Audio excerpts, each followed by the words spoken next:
Messages from the Senate. Message from the Senate, Mr. Speaker. I hereby announce the passage by the Senate of the following Senate file herewith transmitted. Senate file number 1, an act relating to the operation of state government. The message is signed Cal R. Ludeman, Secretary of the Senate. First reading of Senate files. First reading, Senate file number 1, an act relating to the operation of state government. Pursuant to Article 4, Section 19 of the Constitution of the State of Minnesota, Anderson S. moves that the rule therein be suspended and an urgency be declared, and that the rules of the House be so far suspended so that Senate file number 1 be given its second and third readings and be placed upon its final passage.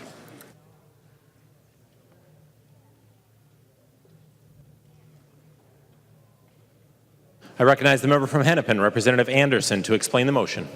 Thank you, Mr. Speaker. That is my motion. That is to take up the state government finance bill. Is there any discussion on the motion? Seeing no further discussion, all those in favor say aye. Aye. Those opposed, no. The motion prevails. The clerk will give the bill its second reading. Second reading, Senate file number 1. Second reading. I recognize the member from Hennepin, the bill author, Representative Anderson, who will explain the bill. Thank you, Mr. Speaker. Members, before you have the Omnibus State Government Finance bill. Included in this bill are several different provisions. I want to highlight some of the main themes from this. As you know, as part of the State Government Finance Committee, we have purview over the Veterans Division and the Military Affairs Division. So I'm going to start out with them and some of the funding provisions that we have in here. Very proud to say that tonight that we have part of this bill is money for the Vets Journey Home program. $700,000 goes to that. This is a program that helps vets that are struggling in finding homes. It was offered by Representative Bliss, and very proud of having that provision in this bill.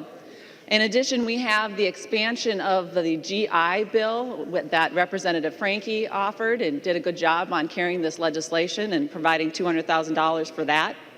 We also have Chair Detmer's provision dealing with the Vets Defense Project at $500,000. This is helping vets that, unfortunately, due to possibly post-traumatic stress syndrome, that they have been a part of the court system, and it helps to provide those courts with training so that they can recognize when someone is suffering from PSTD. In addition to this, we have the Duluth Cemetery. I know that was Representative Olson's bill that has funding for that at $1 million and ongoing, so we make sure that we have those operations taken care of. And then we also have in this bill, I think this was Representative Howe's provision. This is dealing with the military tuition reimbursement and enlistment, and we provide $8.4 million for that to military affairs. And then also we have Representative Howe's bill dealing with burials of our veterans and helping out those spouses that are struggling with the expenses of paying for it when their loved one who has served valiantly unfortunately fell on the battlefield. So we provide some assistance to them. Those are some of the financial highlights. I'm going to mix in a couple of policy with financial highlights going forward. I think you will notice, I want to just point this out, members, that the bill is smaller, and that's because we took out about 41 pages of a MMB policy provision that was lengthy, so that's why the bill is smaller. We took out those 41 pages from MMB, their policy provision that they asked for. But we also have, as part of this bill, the Legislative Budget Office that Representative Vogel carried. We now in the legislature will have our version or our fiscal notes that are prepared for an entity that's under our oversight, and I think that will be helpful for us in getting an accurate picture about what things cost here at the legislature. And I want to say thanks to Representative Vogel for championing this. I think this will give us more accurate and greater access to information when it comes to the financial decisions that we have to make here at the state. You will also note that in this bill we have MRF. We're saving the state of Minnesota in the tails $20 million on the MRF provision and reducing the share that the state has to pay for that. I think that's a great fiscal change that we have as part of this bill. And then in addition to that, we also added language on base budget reporting. I think one of the struggles that we have in working with the agencies is getting an idea of what their true base budgeting is. And so there's going to be a report to us. Again, this is about transparency. This is about getting us better information so that we can make good decisions when it comes to financial management of state funds. You guys have heard me talk many times too about severance packages. You heard the story in September when severance packages were issued. One individual had only worked for the state for 6 months and was able to walk away with an $18,000 severance package. We make sure we address that and that the language is crystal clear in statute that this cannot happen and protect the taxpayers' money on that. We also have a provision in this bill dealing with gain sharing. In the 2011 session, the legislature then had passed a legislation that established a gain sharing program to incentivize our state workers to share their information on how we can make government run more efficiently. Unfortunately, that program was not being followed, and they weren't, they're supposed to have a dollar for dollar cost savings on this, and that wasn't being done at all. So we're making sure that that program is followed with the intent that the legislature passed in 2011. We also have Representative Kowski's bill on the CGIP opt-out. This allows state employees that if they have an option to find, if they're, say their spouse, for example, has insurance somewhere else and they can get it for less going that route, that provision is in this bill, and it saves the state about $4 million. We also have in here Representative Runbeck's bill on doing an OLA, an Office of the Legislative Auditor report on Met Council transit, and that's part of this bill. Representative Tama Tice has her legislation in here dealing with the sex trafficking issue in Waite Park. So we have this as part of the legislation. We have also in here some reforms to the state auditor office. So in 2013, the state auditor was changed from having the funding coming out of the general fund and then into a special enterprise fund. We've changed that back to the general fund just to have greater oversight and transparency in how those funds are being used by the state auditor. So we made that change. We also said that for counties that have certified public accountants doing their books for them, they have the option to follow industry standards and use those when they're providing their data on their audits that they perform. Also for the state auditor, we ask that the state auditor report on legal expenses so that we know how funds are being used and that they're not coming out of the pension division that she oversees. Other things that are part of this bill, we have Representative Regina Barr's reform for the lottery. This is making sure that 18-year-olds are not purchasing lottery tickets. And then the healthy eating provision, that's mine, that's part of this bill that I've championed. It's to make sure that people have access to healthy foods, and it's also helping Minnesotans to support our Minnesota-grown products here in the state. Another transparency provision that we have in this bill, it's policy-oriented, is regarding agency transfers. We saw in the committee that a lot of agencies were moving money from one agency to another. They now are going to be required to report to the legislature, so we have a better idea of why they're shifting money, or not maybe necessarily why, but that we can see that, and then we'll be able to ask better questions of why are these transfers taking place, and maybe we need to adjust things here at the legislative level.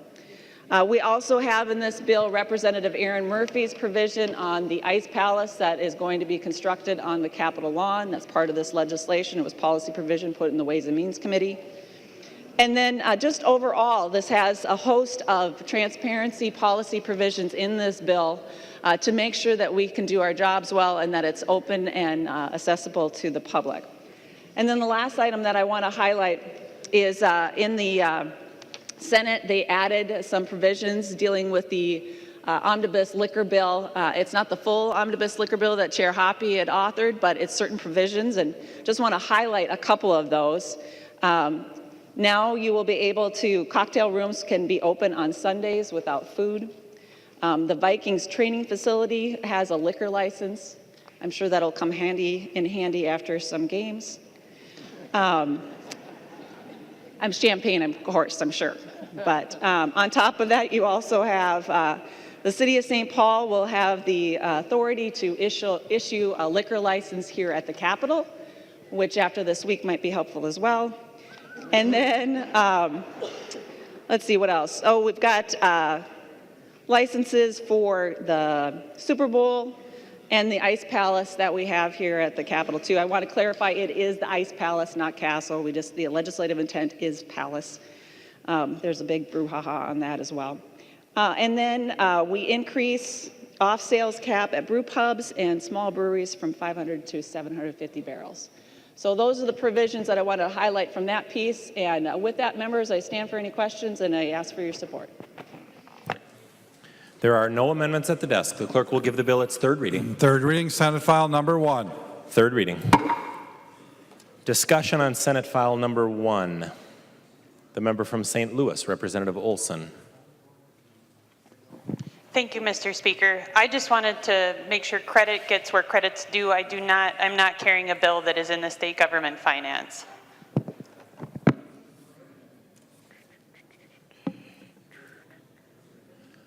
The member from Hennepin, Representative Thiessen. Thank you, Mr. Speaker.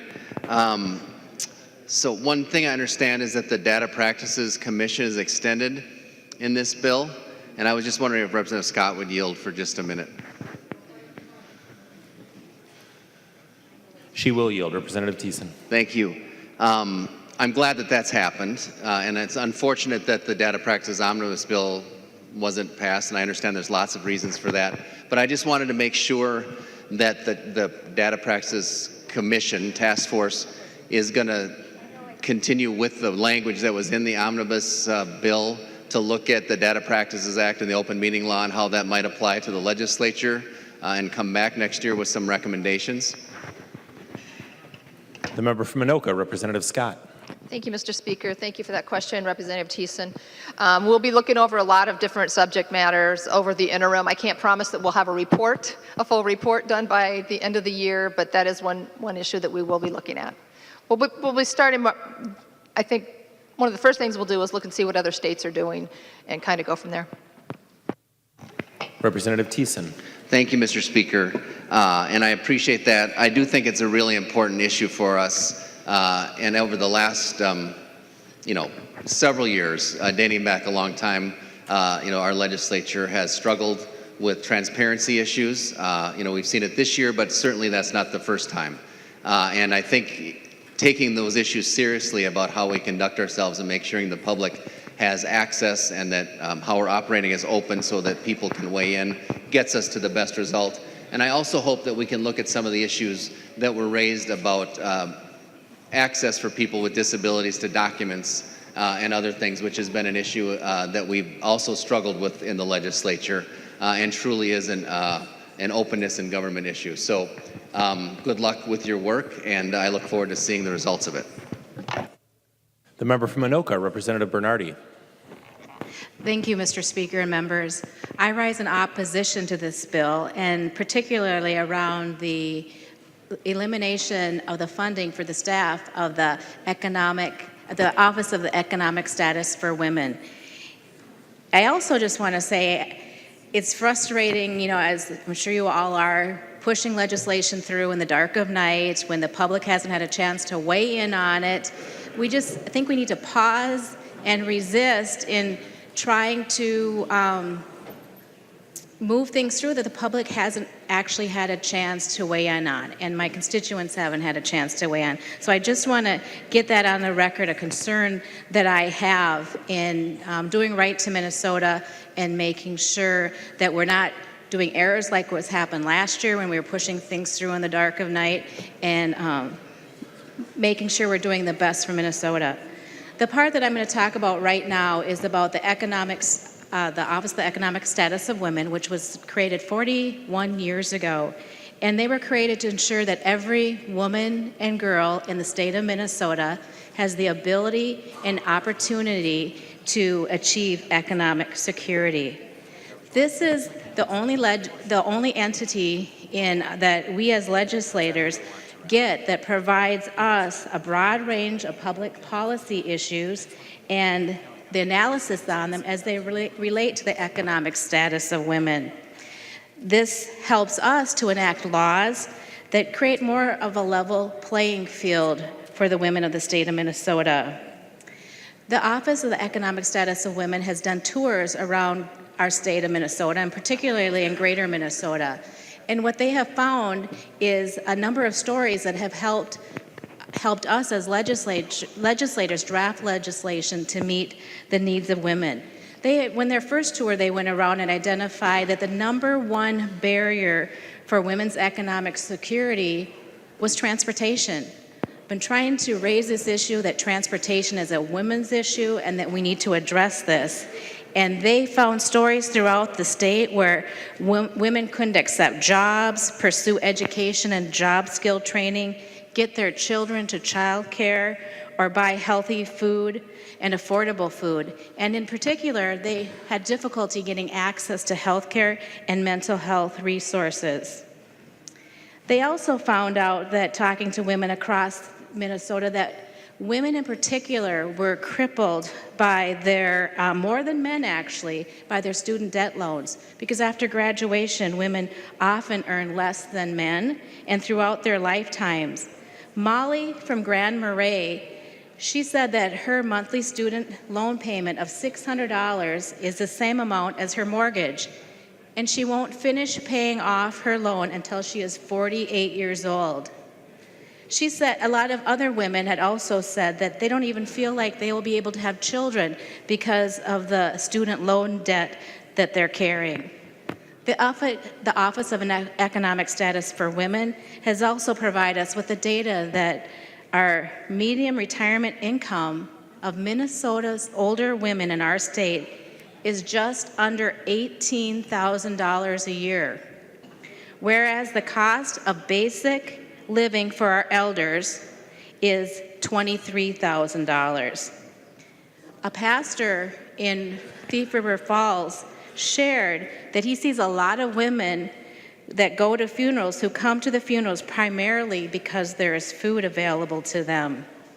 And the other work that the office has done that's been very helpful to us, and I know Representative Moran has been a leader on this, is drilling down into the data of women of color and indigenous women in our state, the barriers to economic security they face.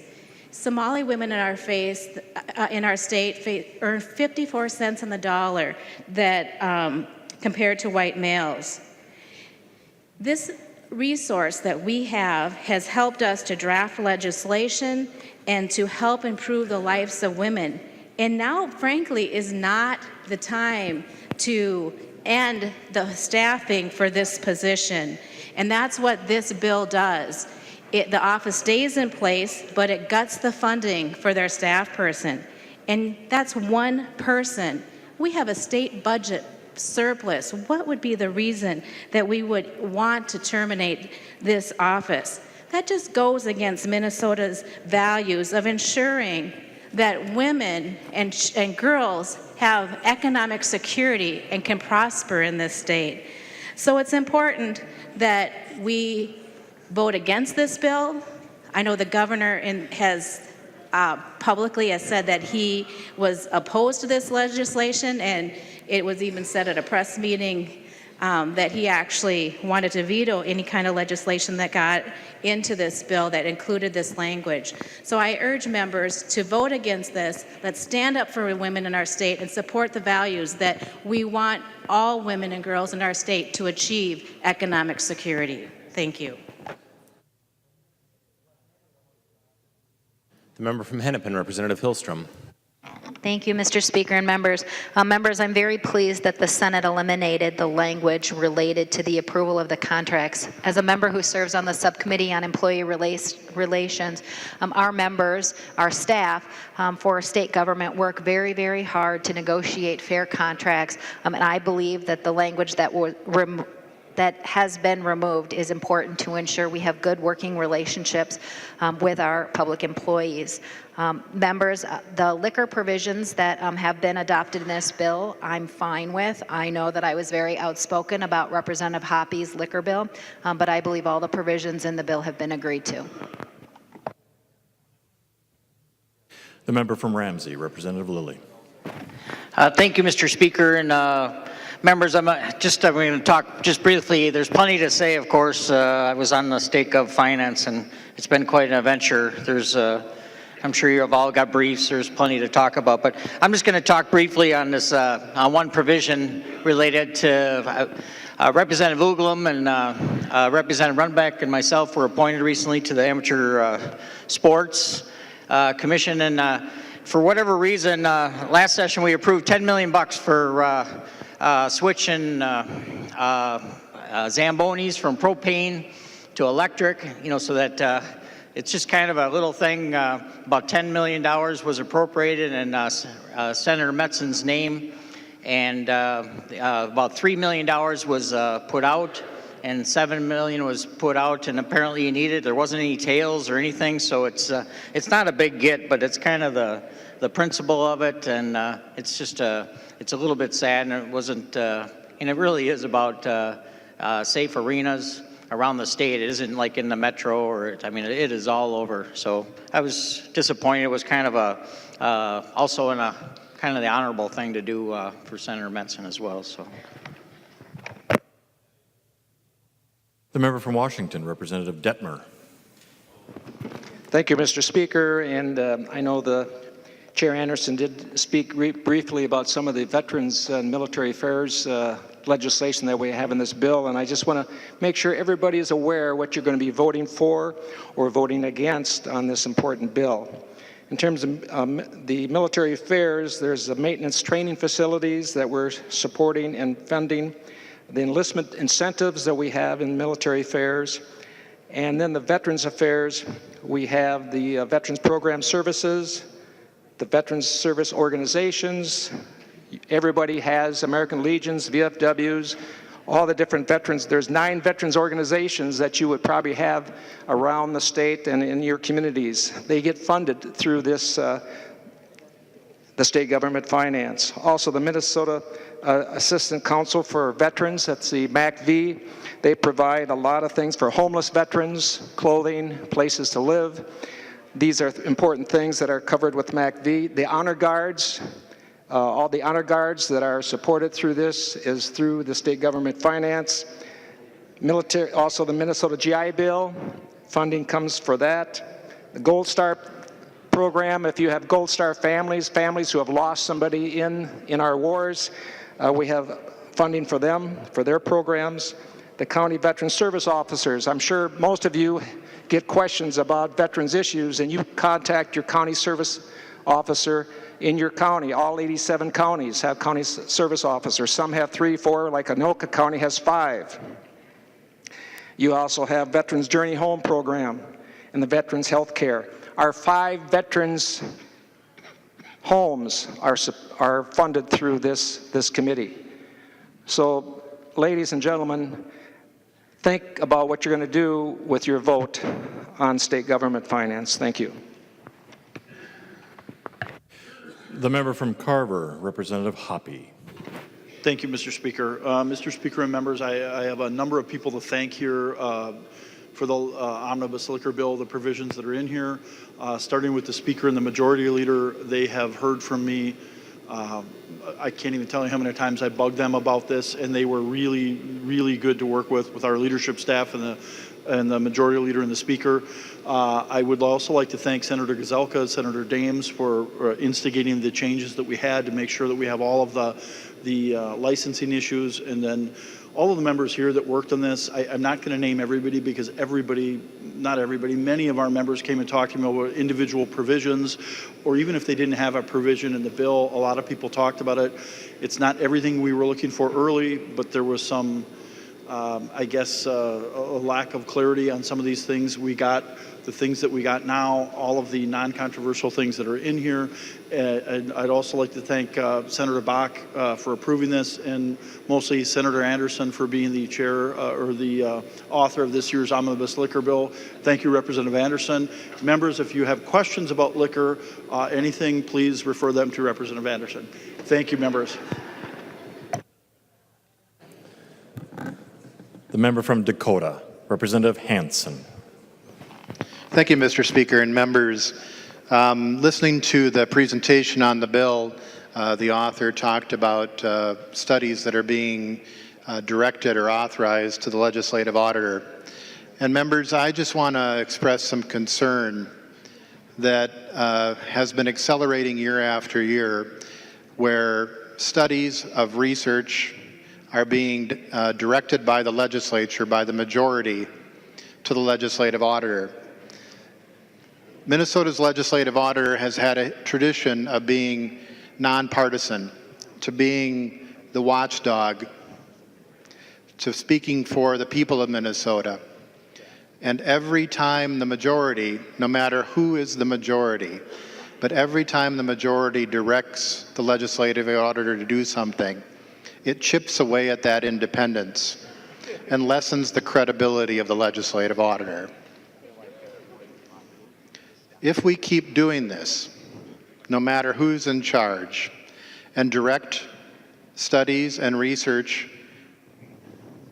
or investigations, we won't have that independence that Minnesotans must be able to rely on to look at the proper spending and the proper function of government. So we keep treading down this path that is not somewhere where Minnesota should be going. And regarding our legislative auditor, we have a process and should be following it. The member from Anoka, Representative Scott. Thank you, Mr. Speaker. Would the bill's author, Representative Anderson, yield to a question, please? She will yield. Representative Scott. Thank you, Mr. Speaker. Representative Anderson, one of the things that is talked about a lot across the nation and across the world these days is cybersecurity. And I'm just wondering, I know the governor had a top priority of some funding for cybersecurity to protect our data systems here. And I'm just wondering what the status of that is, because I see it's not in the current bill. Representative Anderson S. Thank you, Mr. Speaker, and thank you, Representative Scott. During this process of negotiations with the governor's office, though we didn't have it as part of our original bill, one of the offers that we gave to the governor's office in this whole process was to fully fund the minute request at $26 million and some change. So we had fully funded it. However, the governor's priority was to use that money instead for the operating adjustments. So you'll look on the spreadsheet and you'll see that comes to $26 million. So they took the money from that we had offered on the cybersecurity and instead used it for the operating adjustments for each of the agencies. And they didn't provide funding for the cybersecurity anywhere else in their offers. The member from Ramsey, Representative Johnson S. Thank you, Mr. Speaker. To the bill, members, the State Government Finance Bill has definitely improved from its initial appearance here on the House floor. We now, as was mentioned, the agencies and boards are fully funded as they should be, and that is what we like to see. The problem is that was just referenced before I got up to speak is that, in fact, the private data of Minnesotans have been put to risk. And this is a decision that the GOP and the State Government Finance folks on your side, they all have decided in terms of not funding the request for cybersecurity. Here's a headline, folks, from last week in the paper. Ransomware attacks ravaged computer networks in 150 countries. And this, of course, included the United States. 100,000 computers were shut down worldwide. Hospitals, banks, power companies, government agencies. And members, keep in mind, this is the second request to fund cybersecurity. Last biennium, we had a similar request, but that also fell on deaf ears. So we're really attempting to address an important issue, but it's not being heard. Last year, the Major General Richard Nass from the General National Guard made the following statement. What keeps me up at night is the thought of a future devastating cyber incident in Minnesota. Cybersecurity is a matter of public safety, and that is why it is a priority for the citizen soldiers and airmen of the National Guard. Members, cybersecurity is a serious issue. In South Carolina, 3.7 million people had their Social Security, debit card, credit card numbers impacted. At the federal level, there's another 21 million that were impacted in a recent security breach. In Minnesota, in our own court system, our website was shut down for 10 days due to hacking. In Minnesota, members, citizens, private data is at risk at a time of ongoing threats and cybercrime. It's wrong that this matter was not addressed in this bill. The member from Hennepin, Representative Anderson S. Thank you, Mr. Speaker. And Representative Johnson, as you just heard me inform Representative Scott, we had offered to fully fund the cybersecurity request of Minute at $26 million. The governor's office came back and said, no, we want to spend that money on agency operating adjustments, and they spent all $26 million of it and zeroed out the Minute request. So I just want to make that clear on the record. And folks, I'm excited about the Office of Economic Status of Women. What we are doing here is having the legislature have greater oversight and input and involvement in that issue. I think that's very important because I've offered some legislation that is going to be using that commission to do some work. So we're going to have some heavy lifting to do here in the next legislative session. But with that, members, I have neglected to thank some very important people in this process. Putting together a bill isn't just one member or just even the committee. It's a whole host of staff and committee members. First and foremost, I want to thank my chair, Detmer, on his work on veteran issues. He is the #1 champion for veterans here in the House, I think. I also want to thank my Senate counterpart, Mary Kiffmeyer, in working on this issue together. It was a great experience. But lastly, or a couple other folks too, the commissioners, the State Government Finance, we have a lot of commissioners that we work with throughout that and agency heads. And so it gets a little trickier than maybe some other committees because we have so many to deal with and they all have issues that they feel very passionately about. So I want to thank them and working with them on these issues. But lastly, I just want to give a shout out to some staff people. On the Senate side, we had Amy Stringy, we had Paul Carlson, Kelly Johnson, Kevin Lundeen, and Stephanie James. Just appreciate working with them on this bill. But I really want to thank the House staff. I am blessed to work with some wonderful people that are very passionate about doing good things for Minnesotans. We got Jim Gelman on the DFL side, appreciate his work. For the GOP side, Brian Cook, John Haltquist, Sam Moyer, Matt Gehring, our nonpartisan research staff, Helen Roberts, our nonpartisan research staff, and of course the revisor's office and the many versions of this bill. Really appreciate their patience and their dedication to the state of Minnesota. So with that, members, I just appreciate your support and I appreciate your time too. Thanks. There being no further discussion, the clerk will take the roll on the bill.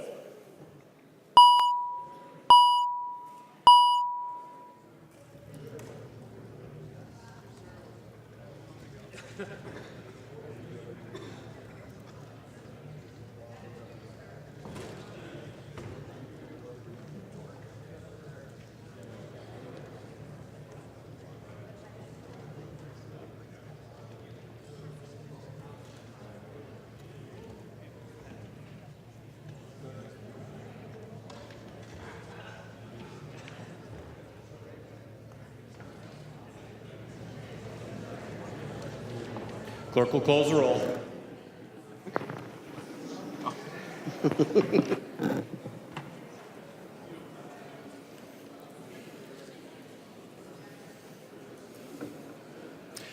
There being 99 ayes and 32 nays, the bill is repassed as amended by the Senate and its title agreed to.